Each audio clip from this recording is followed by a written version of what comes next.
नमस्कार दोस्तों, स्वागत है आपका हमारे चैनल टेल्स बाय यशु पर। यहाँ पर आपको मिलेंगी रोचक और सस्पेंसफुल कहानियाँ। अगर आपको यहाँ पर हमारी कहानियाँ पसंद आती हैं तो कृपया करके आप हमारी वीडियोस को लाइक करें, इसको अपने दोस्तों को साथ शेयर करें और साथ के साथ अपना कमेंट करना ना भूलें। अगर आप इस चैनल पर नए हैं तो कृपया करके इसे सब्सक्राइब भी करें। आपका ज़्यादा समय न लेते हुए चलो आज की कहानी को शुरू करते हैं। पिछले एपिसोड में हमने सुना था कि आकाश अंजलि मामी से उससे बात करने के लिए उसके कमरे में चला जाता है। वो बस थोड़ी बहुत ही बातें कर पाता है। तभी वहां पर अब दरवाजे के पास क्वीन आलिशा ऑर्चिड के फूलों को लेकर आ जाती है। ऑर्चिड के फूलों की स्मेल जैसे ही दरवाजे के नीचे से अब वहां पर अंजलि मामी के नाक तक पहुंचती है तो उन्हें अब धीरे धीरे छींकें स्टार्ट हो जाती है। अब देखते ही देखते जैसे ही अब आकाश की भी छींकें अब आनी शुरू हो गई थी। इससे पहले कि आकाश कुछ भी कहता, आकाश की भी छींक कब तक शुरू हो गई थी। अब अंजलि और आकाश से कुछ समझ पाते कि तभी किसी ने दरवाजे को नॉक करते हुए दरवाजा खोला। जैसे ही आकाश और अंजलि दोनों की नजर अब दरवाजे के पास जाती है तो सामने क्वीन आलिशा ऑर्चिड के फ्लावर के साथ वहां पर खड़ी थी। क्वीन आलिशा अंजलि मामी से अंदर वहां पर कहती है कि क्या हम अंदर आ सकते हैं।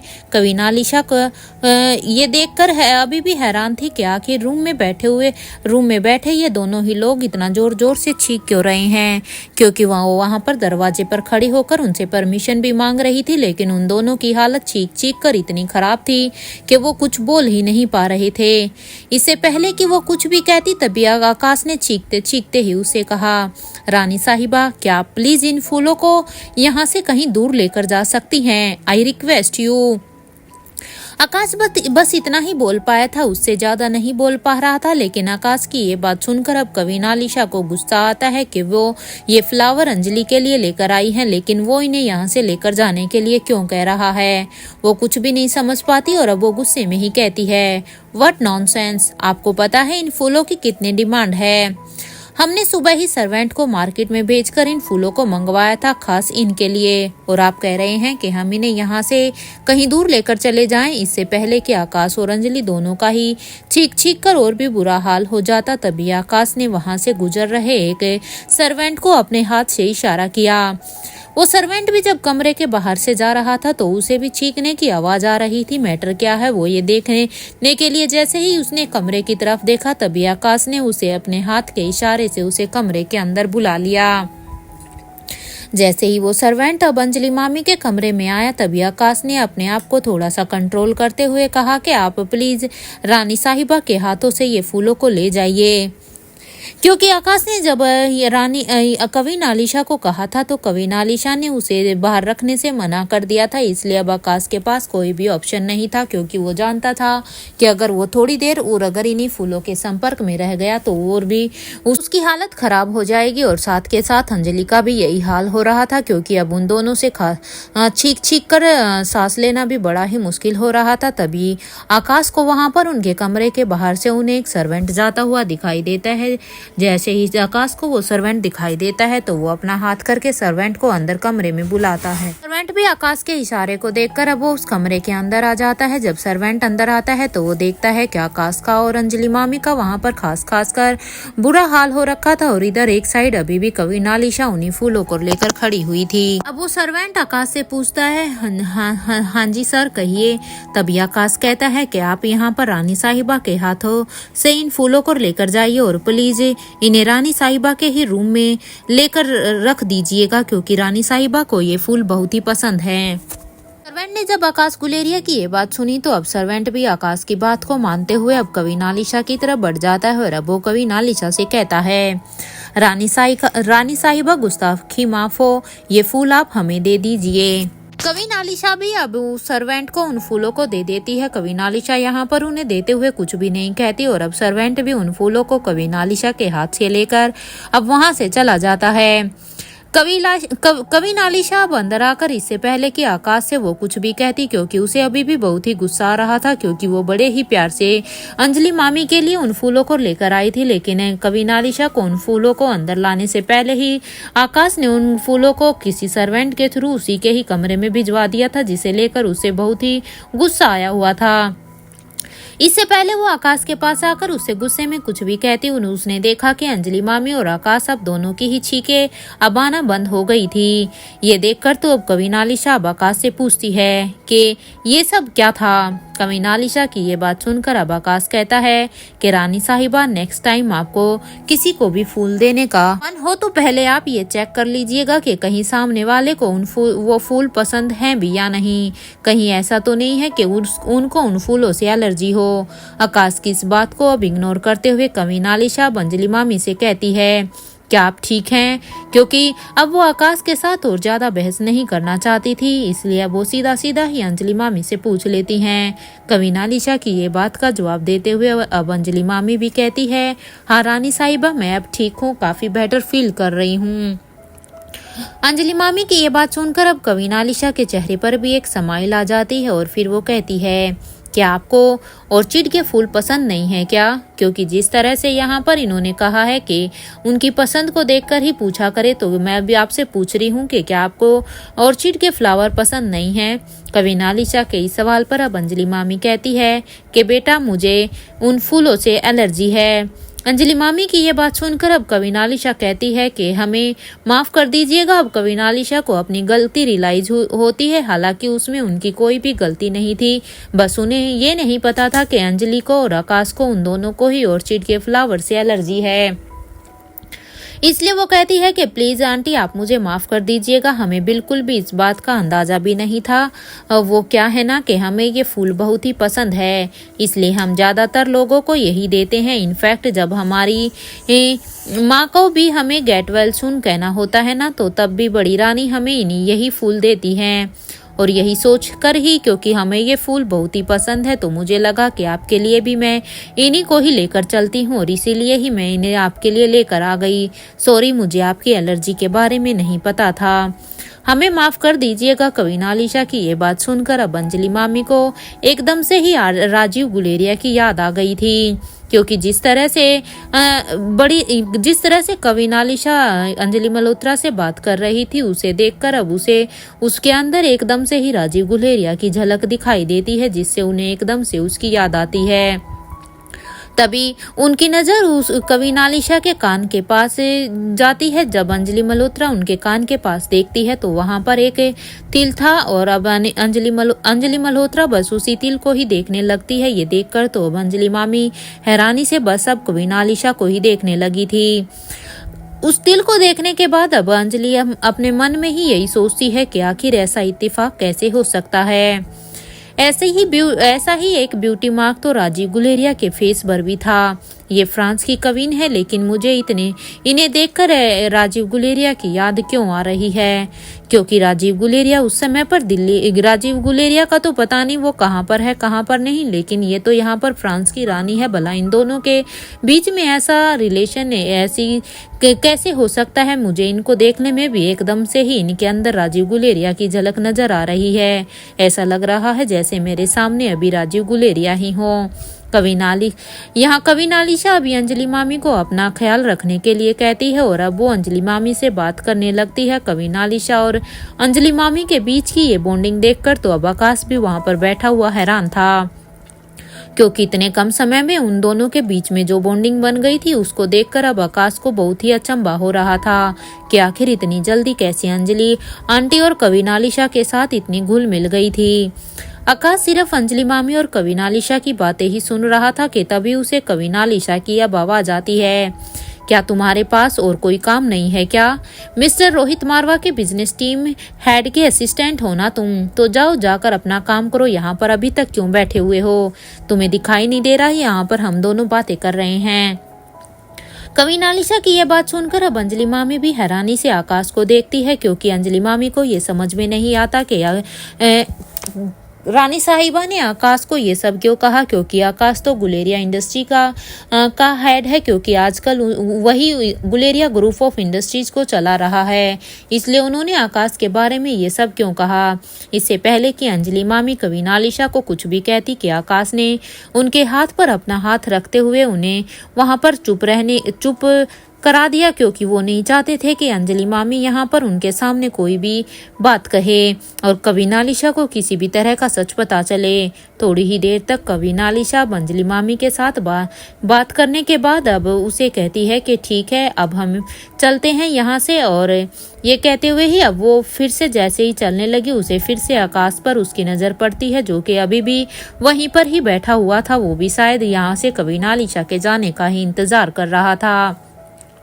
लेकिन इससे पहले अब कविनालिशा उठकर चलती है, वो फिर से आकाश को घूर घूर कर देखने लगती है। आकाश अब उसकी नज़रों को देखकर पहचान गया था कि आखिर वो उससे क्या कहने वाली है। अब आकाश ने भी अब जल्दी से कविनालिशा को जब अपनी तरफ ऐसे करते हुए देखा तो अब अपनी जगह से खड़ा हो गया था, क्योंकि वो जान चुका था कि अब यहाँ पर क्या होने वाला है, क्योंकि वो उसे पहले ही कह चुकी थी कि तुम अपना जाकर काम करो। इसलिए वो भी अब कविनालिशा के साथ अब अंजलि मामी के रूम से ही बाहर निकलने लगता है। इससे पहले कुछ भी कविनालिशा उसे दोबारा कहती। कविनालिशा के रूम से बाहर जाने के बाद अब अंजलि मामी अपने मन में यही सोचती है कि आखिर कौन है ये जिनमें मुझे राजीव गुलेरिया की झलक दिखाई दे रही थी। पता नहीं क्यों इसको ऐसे देखते हुए मुझे ऐसा लग रहा था जैसे खुद राजीव गुलेरिया ही मेरे सामने खड़े हों। अंजलि मामी अभी इसी ख्याल में थी कि तभी उनकी नज़र अब एकदम से ही अपने फ़ोन पर जाती है। जब वो अपने फ़ोन को देखती है तो उनके फ़ोन पर राजीव गुलेरिया के बहुत सारे ही मिस कॉल आए हुए थे। अंजलि अब अपने मन में ही यही सोचती है कि आखिर क्या वजह हो सकती है कि राजीव ने मुझे इतने सारे मिस कॉल कर दिए थे, और वो भी एक ही साथ में। आखिर अब वो मुझसे क्या चाहता है। अपने ख्यालों में ही अब अंजलि यही सोचती है कि कहीं ऐसा तो नहीं है कि राजीव गुलेरिया को मेरा खोया हुआ बेटा मिल गया हो। अंजलि अब यही उम्मीद लगाती है कि शायद, क्योंकि इतने मिस कॉल तो उसके पास तभी आ सकते हैं जब राजीव गुलेरिया के पास शायद उसके बेटे से रिलेटेड कोई इन्फॉर्मेशन हो। ये सब सोचते हुए ही अब अंजलि जल्दी से राजीव को रिटर्न कॉल कर देती है। कुछ देर की रिंग के बाद अब अंजलि को सामने से आवाज आती है। हेलो। राजीव गुलेरिया की आवाज को सुनकर अब अंजलि एक गहरी लंबी सांस लेती है और फिर वो राजीव गुलेरिया से कहती है कि क्यों फोन किया था तुमने राजीव मुझे? क्या तुमने मेरे बेटे को के बारे में कोई इन्फॉर्मेशन मिली है क्या, जिसे बताने के लिए तुमने मुझे इतने सारे मिस कॉल किए हुए हैं? अंजलि की आवाज सुनकर राजीव ने अब अंजलि के सारे ही सवालों को अभी इग्नोर करते हुए अभी इग्नोर किया, क्योंकि अभी वो बस उसकी हालत के बारे में पूछना चाहता था कि उसकी हालत कैसी है।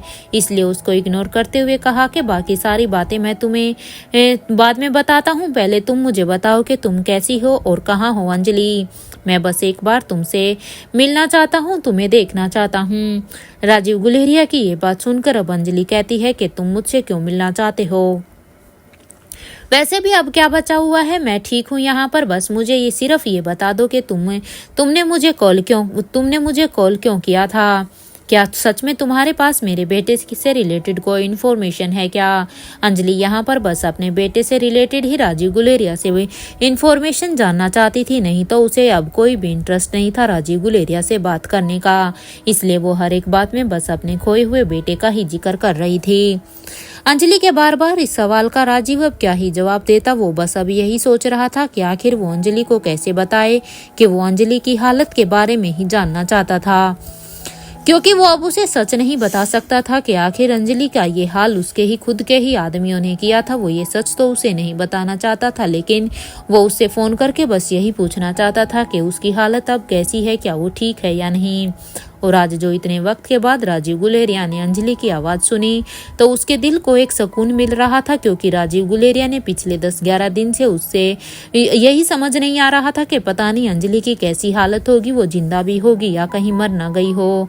क्योंकि जिस समय पर उसने उस CCTV कैमरे में अंजलि की जो हालत देखी थी, उससे तो यही लग रहा था कि शायद अब अंजलि का बचना बहुत ही मुश्किल था।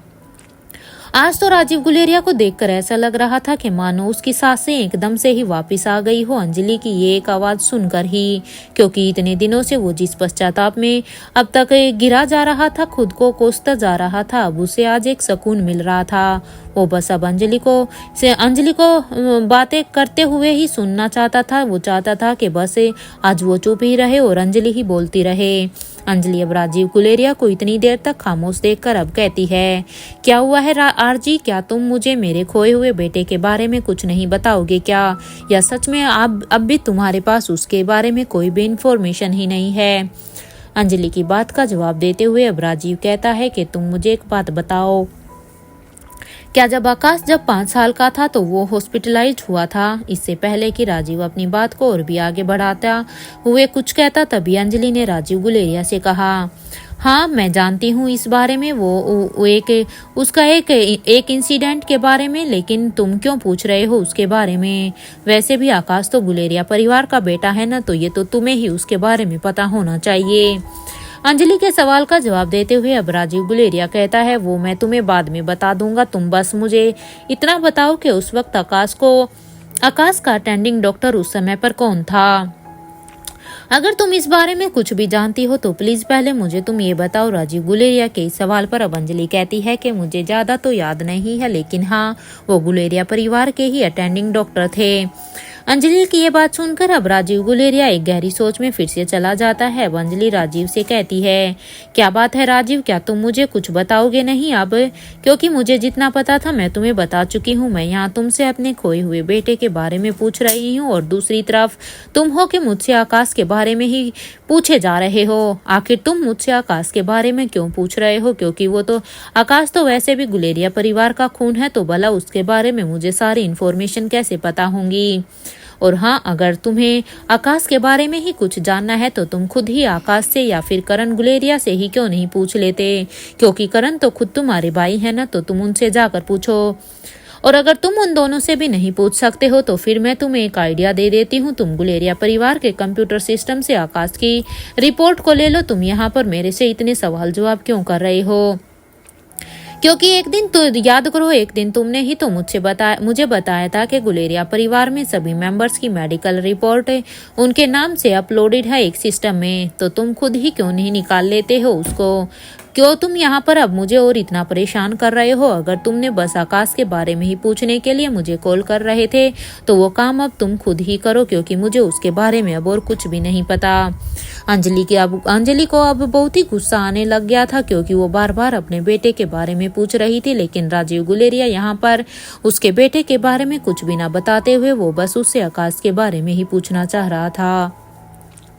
अंजलि की ये सारी बातें सुनकर तो अब राजीव गुलेरिया ने उसे एकदम से ही एक पल के लिए तो वो हैरान हो जाता है। अब फिर वो उसे कहता है, सच में अंजलि तुम्हारा कोई भी जवाब नहीं?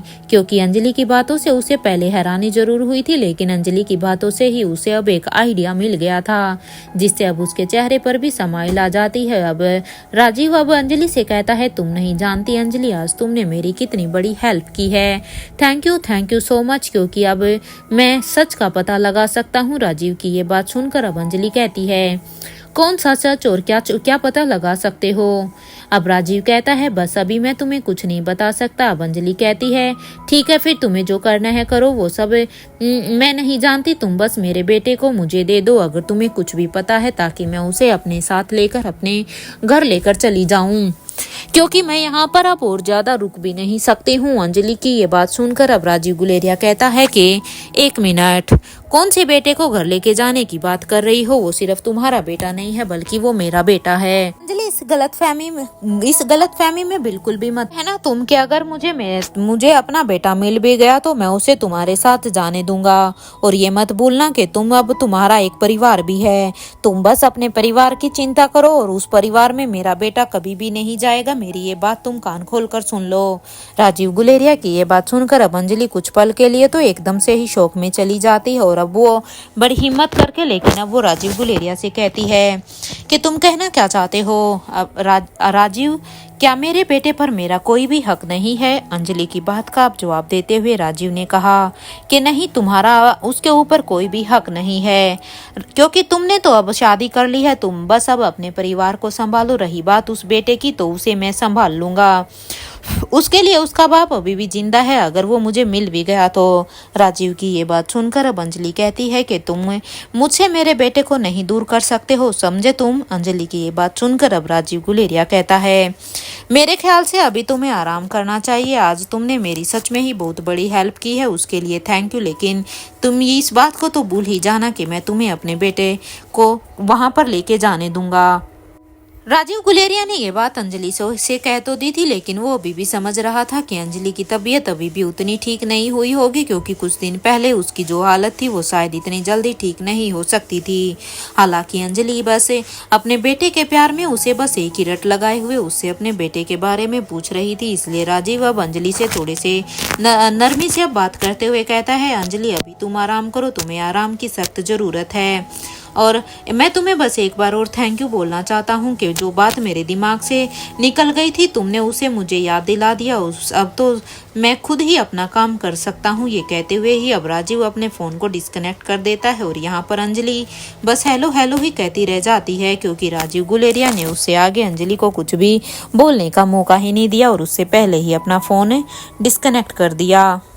दूसरी तरफ अभी राजीव गुलेरिया के पैलेस में अपने रूम में बेड पर बैठा हुआ राजीव गुलेरिया अपनी गहरी सोच में ही था कि आखिर ये बात उसके दिमाग से कैसे निकल गई थी। वो इतने समय से कैसे परेशान घूम रहा था, ये बात तो उसे भी तो पता थी। ये सोचते हुए ही अब राजीव गुलेरिया अपने फोन में कुछ टाइप करने लगता है और फिर कुछ ही देर तक जब राजीव गुलेरिया यही सोचता है कि क्या आज भी वही पुराना ईमेल आईडी और पासवर्ड होगा या फिर करण या आकाश ने उसे चेंज कर दिया होगा, क्योंकि उस बात को तो बहुत साल हो चुके हैं। कहीं ऐसा तो नहीं है कि उन दोनों ने उस जहां पर वो रिपोर्ट रखी जाती है उसको वहां उस पासवर्ड को ना चेंज कर दिया हो। राजीव गुलेरिया को अभी ये डर हो रहा था। अपने ख्यालों से ही बाहर आते हुए अब राजीव गुलेरिया अब उस ईमेल आईडी को अपने वहां पर सिस्टम में टाइप करते हैं और फिर अब वो उसमें पासवर्ड डालता है। फिर अब वो अपने फिंगर को क्रॉस चेक कर लेता है और भगवान को प्रे करता है कि बस कैसे भी करके आज ये ईमेल आईडी खुल जाए। इसको खुलने में जितना समय लग रहा था उतने ही समय में राजीव गुलेरिया अपने मन में यही सोच रहा था कि काश आकाश ने उस पासवर्ड को चेंज ही ना किया हो। सालों पहले जो पासवर्ड था सेम आज भी वही हो। कुछ ही देर में जब सिस्टम ने अपना काम कर दिया था तब राजीव देखता है कि पासवर्ड अब बदल दिया गया था। अब उस पासवर्ड को बदला हुआ देखकर तो अब राजीव को आकाश के ऊपर अब बहुत ही गुस्सा आ रहा था कि उसने आखिर इस पासवर्ड को चेंज क्यों किया। अगर आज ये पासवर्ड चेंज नहीं हुआ होता तो आज मुझे मेरे सारे ही सवालों के जवाब अब तक तो मिल गए होते। अब उसे कुछ भी समझ नहीं आ रहा था कि तभी उसे याद आया कि उसके पास तो दुनिया के सबसे बेहतरीन हैकर हैं। ये सोचते हुए ही अब राजीव अपनी सोच को फिर से नकार देता है और फिर अब वो सोचता है कि नहीं ऐसे तो नहीं, लेकिन अब उसे कोई और दूसरा रास्ता निकालना पड़ेगा। अब वो सोचता है कि क्यों ना मैं अपने भाई करण से ही उस पासवर्ड को पूछ लूं, क्योंकि अगर मैं करण से इस पासवर्ड को पूछूंगा तो शायद उसे कोई भी आपत्ति नहीं होगी मुझे उस पासवर्ड को बताने में। राजीव मन बनाता है कि वो करण से ही इस पासवर्ड को मांग ले और वैसे भी किसी और को कॉल करने का कोई भी मतलब नहीं है। जितना मैं करण को जानता हूँ उस ईमेल का पासवर्ड तो करण जानता ही है, या फिर करण नहीं तो आकाश जरूर जानता होगा। अगर आज राजीव गुलेरिया काफी कंफ्यूज था कि वो करण से आखिर किस तरह से अब हेल्प मांगे। राजीव गुलेरिया भी अपने यही ख्यालों में यही सब सोच रहा था कि तभी उसके कानों में दरवाजे को नॉक करने की आवाज आती है। दरवाजे के नॉक की आवाज से अब वो अपनी सेंस में आता है। तब राजीव अब जल्दी से अपने रूम के दरवाजे के पास जाता है और फिर उसे खोल देता है। राजीव जब दरवाजे को खोलता है तो सामने बड़ी रानी का भाई वहां पर खड़ा हुआ था। उसे सामने देखकर अब राजीव गुलेरिया कहता है, क्या हुआ है तुम्हें, तुम यहाँ क्या कर रहे हो? राजीव गुलेरिया के इस सवाल पर अब बड़ी रानी का भाई कहता है, क्या तू भूल गया है क्या आज हमें उस गांव जाना है उसे देखने के लिए। बड़ी रानी के भाई की ये बात सुनकर अब राजीव गुलेरिया कहता है, मुझे थोड़ा सा टाइम दो, मैं बस अभी चेंज करके वहां पर आता हूँ। ये कहते हुए ही राजीव गुलेरिया अपने कबर्ड से अब जल्दी से कपड़े निकाल कर अब वो सीधा ही बाथरूम में चला जाता है और इधर यहाँ पर बड़ी रानी का भाई भी अब उसके कमरे के अंदर आ जाता है और वो यहाँ पर राजीव गुलेरिया का रूम देखने लगता है। और फिर काफी देर तक जब वो इधर उधर घूमता है फिर अब वो वहां पर सोफे पर जाकर बैठ जाता है। थोड़ी ही देर के बाद राजीव गुलेरिया भी अभी शावर लेकर आ जाता है और फिर अब वो पूरी तरह से रेडी होने लगता है। थोड़ी ही देर के बाद जब राजीव पूरी तरह से रेडी हो गया तब वो कहता है, चलो अब यहाँ से। राजीव गुलेरिया की यह बात सुनकर अब बड़ी रानी का भाई भी हाँ में अपना सिर हिला देता है और फिर वो दोनों ही राजीव गुलेरिया के कमरे से निकलकर वो सीधा ही अब एलिवेटर की तरफ बढ़ते हैं। एलिवेटर से अब वो सीधा ही ग्राउंड फ्लोर पर आ जाते हैं, जहां पर शीला और दमयंती वो दोनों पहले से ही उन दोनों का ही वहां पर वेट कर रही थी।